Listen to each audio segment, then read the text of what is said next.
With the advent of social media, you've got to be really careful with how you sell in today's environment. We talked about it on the previous post that you can't hard close people anymore. It'll tarnish reputation. It'll beat up your image pretty hardcore. Customers need to feel like they're making this choice on their own, and they need to. And so I wanted just to take a quick second and walk you through the 4 small steps that once a customer engages and chooses to engage with you because you're not pushing them, but because you're using skill to allow them to engage, you walk them through 4 steps. The first one is awareness of pain.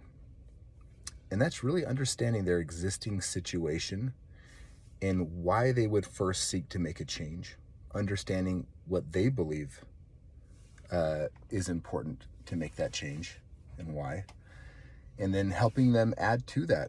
As a salesperson, maybe there's things they don't understand on that awareness of pain.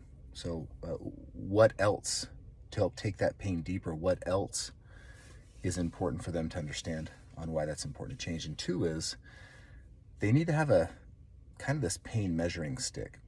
So number 2 is they need to understand what happens if they don't do anything about it. And those are questions that need to be asked. Things like, what happens if this can't be changed for your team or for you personally? What does that look like in 5 years or 10 years? What kind of problems does that create? Why would this be important to change today as opposed to waiting? And understanding what that is for them, and then again, helping them understand maybe things they might not see. 3rd would be understanding and helping them to elaborate and fully understand what is the desired end result. What is the outcome they want from this change? So you'll notice I'm not talking about your product or your service. I'm talking about what do they want? And then once you understand that and you help them understand the entire picture of that, then you can move to number 4, which is sharing your product or service and how that helps them get to the end result that they desire and seek.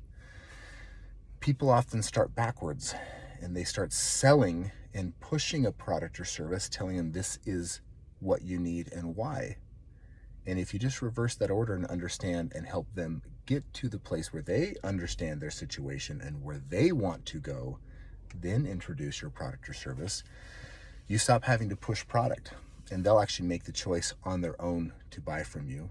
And you don't have to ask for the sale. It's really easy because it's already understood, and it's almost like it's the only logical conclusion is for them to move forward. So those are the 4 major steps.